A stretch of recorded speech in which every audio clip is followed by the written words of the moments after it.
New Omkar motor training स्कूलमध्ये आपलं सर्वांचं स्वागत आहे.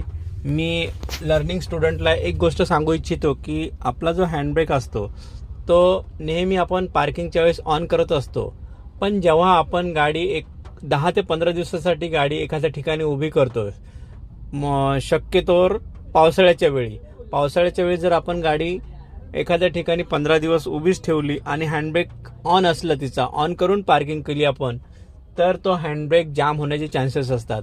म्हणून ज्यावेळी आपण 8 ते 15 दिवसासाठी गाडी पार्किंग करतो, शक्यतो पावसाळ्यात, तर तो हँडब्रेक न लावता आपण गाडी पार्क करावी. कारण हँडब्रेक ऑन असल्यामुळं मॉइश्चरमुळं हँडब्रेक टाईट होऊ शकतो आणि हँडब्रेक डाऊन जरी केला आपण तरी तो व्हील लॉकच राहतात. त्याच्यामुळं आपण शक्यतोवर हँडब्रेक डाऊन करूनच पार्किंग करावी. म्हणजे 15 दिवसासाठी वगैरे आपण पार्किंग केली तर